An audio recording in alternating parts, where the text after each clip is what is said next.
Hello friends, मैं खुशबू। हमारे इस चैनल में आपका स्वागत है। मैं आपको विदुर नीति के बारे में बता रही थी कि धर्मराज महात्मा विदुर का समस्त जीवन लोक कल्याण की साधना में बीता। जब दुर्योधन पांडवों का अधिकार न देकर युद्ध की धमकी देने लगा तो महाराज धृतराष्ट्र अत्यधिक चिंतित हो उठे और संकट की इस घड़ी में उन्होंने महात्मा विदुर से मार्गदर्शन करने को कहा। तब विदुर जी ने धृतराष्ट्र को शास्त्र सम्मत नीति की जो बातें बताई, वही सब बातें विदुर नीति कही जाती है। विदुर नीति का तीसरा अध्याय आज मैं स्टार्ट करने जा रही हूँ, लेकिन उसके पहले ये एक बात, यदि आपको मेरा ये चैनल पसंद आता है तो प्लीज़ इसे लाइक, सब्सक्राइब और शेयर कीजिए। साथ ही बेल आइकन दबाना भी नहीं भूलिएगा, ताकि जब भी मैं अपना कोई नया वीडियो डालूँ तो उसकी नोटिफिकेशन आप तक पहुँच जाए। आइए स्टार्ट करते हैं। धृतराष्ट्र ने कहा, हे माँ बुद्धे, तुम पुनः धर्म और अर्थ से युक्त बातें कहो। इसे सुनकर मुझे तृप्ति नहीं होती।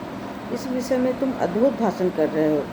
विदुर जी बोले, सब तीर्थों में स्नान और सब प्राणियों के साथ कोमलता का बर्ताव, ये दोनों एक समान है, अथवा कोमलता के बर्ताव का विशेष महत्व है। हे विभो, अब अपने पुत्र कौरव पांडव दोनों के साथ समान रूप से कोमलता का बर्ताव कीजिए। ऐसा करने से इस लोक में महान सुयश प्राप्त करके मरने के पश्चात आप स्वर्गलोक में जाएंगे। हे पुरुष श्रेष्ठ, इस लोक में जब तक मनुष्य की पावन कीर्ति का गान किया जाता है, तब तक वह स्वर्गलोक में प्रतिष्ठित होता है। इस विषय में उस प्राचीन इतिहास का उदाहरण दिया करते हैं जिसमें केशिनी के लिए सुधर्मा के साथ विरोचन के विवाद का वर्णन है। हे राजन, एक समय की बात है, केशिनी नामक एक अनुपम सुंदरी कन्या सर्वश्रेष्ठ पति को वरण करने की इच्छा से स्वयंवर सभा में उपस्थित हुई। उसी समय दैत्य कुमार विरोचन उसे प्राप्त करने की इच्छा से वहां आया। तब केशिनी ने वहां दैत्यराज से इस प्रकार बातचीत की। केशिनी ने कहा, विरोचन, ब्राह्मण श्रेष्ठ होते हैं या दैत्य? यदि ब्राह्मण श्रेष्ठ होते हैं तो सुधर्मा ब्राह्मण ही मेरी सैया पर क्यों न बैठे, अर्थात मैं सुधर्मा से विवाह क्यों ना करूं?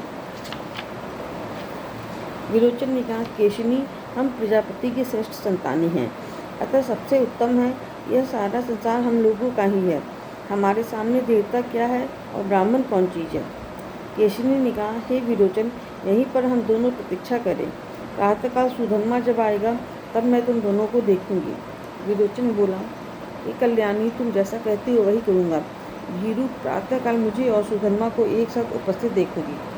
विदुर जी कहते हैं, राजाओं में श्रेष्ठ धृतराष्ट्र। इसके बाद जब रात बीती और सूर्यमंडल का उदय हुआ, उस समय सुधर्मा उस स्थान पर आया जहाँ विरोचन केशिनी के साथ मौजूद था। हे भरत श्रेष्ठ, सुधर्मा प्रहलाद कुमार विरोचन और केशिनी के पास आया। ब्राह्मण को आया देख केशिनी उठ खड़ी हुई और उसने उसे आसन, पाद्य और अर्घ्य निवेदन किया। सुधर्मा बोला, प्रहलाद नंदन, मैं तुम्हारे इस सुवर्णमय सुंदर सिंहासन को केवल छू लेता हूँ, तुम्हारे साथ इस पर बैठ नहीं सकता, क्योंकि ऐसा होने से हम दोनों एक समान हो जाएंगे। विरोचन ने कहा, सुधन्वन, तुम्हारे लिए तो पीढ़ा, चटाई या कुश का आसन उचित है, तुम मेरे साथ बराबर के आसन पर बैठने योग्य ही नहीं। सुधन्वा ने कहा, पिता और पुत्र एक साथ एक आसन पर बैठ सकते हैं। 2 ब्राह्मण, 2 क्षत्रिय, 2 वृद्ध, 2 वैश्य और 2 शूद्र भी एक साथ बैठ सकते हैं, किंतु दूसरे कोई 2 व्यक्ति परस्पर एक साथ नहीं बैठ सकते। तुम्हारे पिता प्रहलाद नीचे बैठकर ही मेरी सेवा किया करते हैं। तुम अभी बालक हो, घर में सुख से पले हो, अतः तुम्हें इन बातों का कुछ भी ज्ञान नहीं है। विरोचन बोला, सुधन्वन, हम असुरों के पास जो कुछ भी सोना, गौ, घोड़ा आदि धन है, उसकी मैं बाजी लगाता हूँ। हम तुम दोनों चलकर जो इस विषय के जानकार हो, उनसे पूछे कि हम दोनों में कौन श्रेष्ठ है। सुधन्वा बोला, हे विरोचन, स्वर्ण, गाय और घोड़ा तुम्हारे ही पास रहे, हम दोनों प्राणों की बाजी लगाकर जो जानकार हो उनसे पूछे। विरोचन ने कहा, अच्छा, प्राणों की बाजी लगाने के पश्चात हम दोनों कहाँ चलेंगे? मैं तो न देवताओं के पास जा सकता हूँ और न कभी मनुष्यों से ही निर्णय करा सकता हूँ।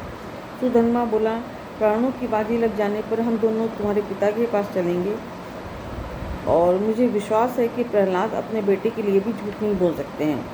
विदुर जी कहते हैं, इसी तरह बाजी लगा के परस्पर क्रुद्ध हो विरोचन और सुधन्वा दोनों उस समय वहाँ गए जहाँ प्रहलाद जी बैठे थे। प्रहलाद जी ने मन ही मन कहा, जो कभी भी एक साथ नहीं चले थे वे ही दोनों, ये सुधन्वा और विरोचन, आज सांप की भांति क्रुद्ध होकर एक ही राह में आते दिखाई दे रहे हैं। फिर विरोचन से कहा, विरोचन, मैं तुमसे पूछता हूँ, क्या सुधन्वा के साथ तुम्हारी मित्रता हो गई है? फिर कैसे एक साथ आ रहे हो? पहले तो तुम दोनों कभी एक साथ नहीं चलते थे। विरोचन बोला, पिताजी, सुधन्वा के साथ मेरी मित्रता नहीं हुई है। हम दोनों प्राणों की बाजी लगाकर आए हैं। मैं आपसे यथार्थ पूछता हूँ, मेरे प्रश्न का झूठा उत्तर न दीजिएगा। प्रहलाद ने कहा, सेवकों, सुधन्वा के लिए जल और मधु पर्क लाओ। फिर सुधन्वा से कहा, हे ब्राह्मण, तुम मेरे पूजनीय अतिथि हो। मैंने तुम्हारे लिए सफ़ेद गौ खूब मोटी ताजी कर रखी है। सुधन्वा बोला, प्रहलाद, जल और मधु पर्क तो मुझे मार्ग में ही मिल गया है। तुम तो जो मैं पूछ रहा हूँ उस प्रश्न का ठीक ठीक उत्तर दो। ब्राह्मण श्रेष्ठ है अथवा विरोचन? प्रहलाद बोले, हे ब्राह्मण, मेरे एक ही पुत्र है और इधर तुम स्वयं उपस्थित हो। भला तुम दोनों के विवाह में मेरे जैसा मनुष्य कैसे निर्णय दे सकता है? सुधन्वा बोला, हे मतिमन, तुम्हारे पास गौ तथा दूसरा जो कुछ भी प्रियधन हो वह सब अपने औरस पुत्र विरोचन को दे दो, परंतु हम दोनों के विवाद में तो तुम्हें ठीक ठीक उत्तर देना ही चाहिए। प्रहलाद ने कहा, सुधन्वन, अब मैं तुमसे यह बात पूछता हूँ, जो सत्य न बोले अथवा असत्य निर्णय करे, ऐसे दुष्ट वक्ता की क्या स्थिति होती है?